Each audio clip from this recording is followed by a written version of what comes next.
दुनिया की सारी कलाएं, सारे हुनर एक तरफ और बोलने की कला एक तरफ। अगर आप बोलने की कला सीख गए तो दुनिया की हर जीत, हर कामयाबी आप हासिल कर लोगे।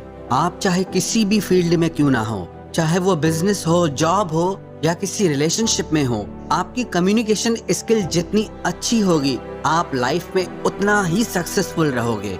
बहुत से लोग अपनी कम्युनिकेशन स्किल को इम्प्रूव करना चाहते हैं, बोलने की कला सीखना चाहते हैं, पर उन्हें समझ नहीं आता कि शुरुआत कहाँ से करें। काफी लोगों को ये लगता है कि अगर इंग्लिश सीख ली तो बात करना भी सीख लिया।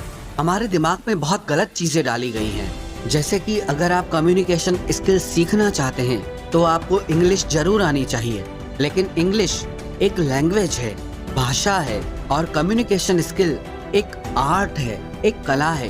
ये दोनों बहुत अलग चीजें हैं और ये कला, ये आर्ट आपको सीखनी पड़ेगी, आपको डेवलप करनी पड़ेगी। पर मैं आपको सजेस्ट करूंगा कि आप अपनी मातृभाषा में ही बोलने की कला को सीखें। हाँ, आप इंग्लिश लैंग्वेज बोलना भी सीख सकते हैं, पर ये जरूरी नहीं कि जिसे इंग्लिश लैंग्वेज आती हो उसे बात करना भी आता हो। तो सबसे पहले तो ये बात अपने माइंड में आप क्लियर कर ले कि आपको जो भी लैंग्वेज बोलना आती है आप उसमें ही कम्युनिकेशन स्किल सीख सकते हैं। कई लोग क्या करते हैं कि वो डिक्शनरी से इंग्लिश के भारी भरकम शब्द ढूंढ लाते हैं और बात करते वक्त उसे कहीं भी फिट कर देते हैं ताकि दूसरों को नीचा दिखा सके और खुद को ऊंचा दिखा सके, ताकि दूसरे लोगों को ये लगे कि इसे कितना कुछ पता है। और यही आपकी गलती है। आप सबसे पहले अपनी मदर टंग में ही बोलने की कला को डेवलप करें। बोलने की कला सिर्फ नए शब्दों को सीख लेने से नहीं आती, इसमें बहुत सारी चीजों की जरूरत पड़ती है, जैसे eye contact, body language, voice tonality, being proactive. इन सबको मिलाकर आप एक अच्छे वक्ता बनते हैं। इनमें कहीं भी इंग्लिश होना जरूरी नहीं है। और अगर आप साथ ही साथ अपनी इंग्लिश भी इम्प्रूव करना चाहते हैं तो आप इंग्लिश में पढ़ना शुरू करें। एक डायरी बनाएं, उसमें आप इंग्लिश में लिखना शुरू करें। अगर आप कुछ सुनते हैं या देखते हैं तो आप सुनकर, देखकर भी अपनी कम्युनिकेशन स्किल को इम्प्रूव कर सकते हैं। आप अपने ब्रेन को इस तरह से ट्रेन करें कि वो हर तरह से सीख सके। आप हर चीज का इस्तेमाल अपनी ग्रोथ के लिए, अपने इम्प्रूवमेंट के लिए कर सकते हैं। कम्युनिकेशन एक कला है। जैसे आप अपनी मसल्स को डेवलप करके स्ट्रॉन्ग बनाते हैं, वैसे ही आपको हर दिन सीख सीख कर अपनी इस कला को निखारना पड़ेगा। एक फेमस कोट है, communication works for those who work at it. अगर आप अपनी बोलने की कला पर काम करेंगे, उस पे मेहनत करेंगे, तो वो कला आपके लिए काम करेगी। अगर आप अपने बोलने की कला पर मेहनत करेंगे तभी आपके बात करने के तरीके में अंतर आएगा, परिवर्तन आएगा। जिंदगी का एक नियम है, एक कानून है कि आप जिंदगी में जो भी कुछ पाना चाहते हैं उसके लिए आपको कीमत तो चुकानी ही पड़ेगी। If you want something you must pay the price, nothing is free. अगर आप जिंदगी में कुछ खरीदना चाहते हैं और जितनी अच्छी उसकी क्वालिटी खरीदना चाहते हैं तो आपको उसकी उतनी ज्यादा कीमत भी चुकानी पड़ेगी। पर जिंदगी के इम्प्रूवमेंट में पैसों से काम नहीं बनेगा।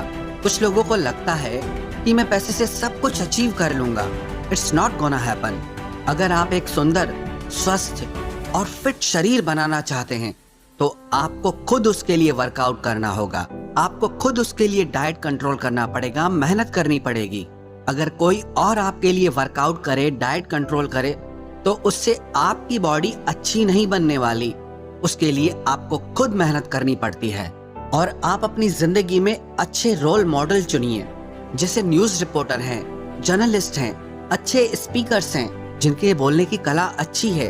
आप उन्हें सुनिए, उन्हें ध्यान से देखें कि कैसे वो अपनी बातों से, अपने शब्दों से सब लोगों को प्रभावित कर देते हैं। आप उस कला को सीखें कि कैसे कोई एक व्यक्ति हजारों लोगों को प्रभावित कर देता है और मैं उस चीज को कैसे कर सकता हूँ। कहते हैं कि शब्द हमारे बोलने की कला का सिर्फ 7% हिस्सा होते हैं। बॉडी लैंग्वेज बहुत इंपॉर्टेंट है। आपकी आवाज, आपके बोलने का तरीका, आपका बॉडी पोस्चर, आपके बोलने का टोन, आपके बोलने का साउंड, ऐसी बहुत सारी चीजें हैं। सिर्फ शब्दों को सीख लेने से आप बोलने की कला में एक्सपर्ट नहीं हो जाएंगे, साथ ही साथ आपको ये सारी चीजें सीखनी पड़ेंगी। अगर आप मन में ये सोच ले कि मुझे इस कला को सीखना है क्योंकि मुझे इस कला से बहुत फायदा होने वाला है। अब उदाहरण के तौर पर आपके पास 100 आइडियाज हैं किसी काम के लिए, लेकिन अगर आप उन्हें लोगों के सामने अच्छे से प्रेजेंट करना नहीं जानते, अपनी बातों को रखना नहीं जानते, तो उन आइडियाज का कोई मतलब नहीं। और कोई दूसरा इंसान आएगा, उसे अपने आइडियाज को अच्छे से रखना आता है, अच्छे से एक्सप्रेस करना आता है, तो उसके आइडियाज सुने भी जाएंगे, माने भी जाएंगे और अप्रिशिएट भी किए जाएंगे और वो आगे निकल जाएगा। फिर आप बोलोगे इसका गुड लक अच्छा था, लेकिन बात इतनी सी है कि वो कम्युनिकेशन स्किल में अच्छा है और आप उसमें वीक हैं, इसीलिए वो आगे निकल गया। लेकिन आप भी अपनी कम्युनिकेशन स्किल को डेवलप कर सकते हैं। कोई भी इंसान पैदा होने के साथ बोलने की कला को सीख के नहीं आता है, हर किसी को इसे सीखना और समझना पड़ता है। जैसे कि आप अपनी मसल्स पे जितना ज्यादा मेहनत करेंगे वो उतना स्ट्रांग हो जाएगी, ऐसे ही आप इस पर जितनी मेहनत करेंगे उतना ही आप इसमें अच्छे होते जाएंगे। आपको जहां बात करने में डर लगता है आप वहां जरूर बात करें। पब्लिक स्पीकिंग से, माइक पे बोलने से बहुत लोग डरते हैं। लोग रिजेक्शन से डरते हैं कि लोग मेरे बारे में क्या सोचेंगे, लोग मुझ पर हंसेंगे। लेकिन याद रखना, जब तक आप अपने आप को अपने कंफर्ट जोन से बाहर नहीं लाएंगे, खुद को ऐसे अनकंफर्टेबल जोन में नहीं डालेंगे, तब तक आप कुछ नहीं सीख पाएंगे। लेकिन आप अपने आप को उन सिचुएशंस में डालें जहां आप अनकंफर्टेबल हो रहे हों। ऐसा करने से आप फुल स्पीड में सीखना और समझना शुरू कर देंगे। और अगर आप अपने कंफर्ट जोन में ही पड़े रहेंगे तो आपको वही मिलेगा जो आपको आज तक मिलता आया है। आप जहां हैं, जैसे हैं, वैसे ही रहेंगे, वही करते रहेंगे जो आप हमेशा से करते आ रहे हैं, तो आपको कुछ नहीं मिलने वाला, आप कुछ नहीं सीख पाएंगे। पागलपन की एक परिभाषा ये भी है कि रोज रोज वही काम करते रहो और शाम को जाके भगवान से प्रार्थना करो कि हे भगवान मेरी किस्मत बदल दो। किसी कवि ने क्या खूब लिखा है, खुदा ने उस शख्स के हालात कभी नहीं बदले, ना हो जिसे ख्याल खुद अपने हालात बदलने का। तो इसीलिए आप भी आज ये तय कर लो कि आपको अपने हालात खुद बदलने हैं और इसी साल में बदलने हैं। अगर कुछ सीखना चाहते हो ना, अगर कुछ बनना चाहते हो, तो वो करो जो आपको मुश्किल लगता है, तो वो करो जो आपने आज तक नहीं किया।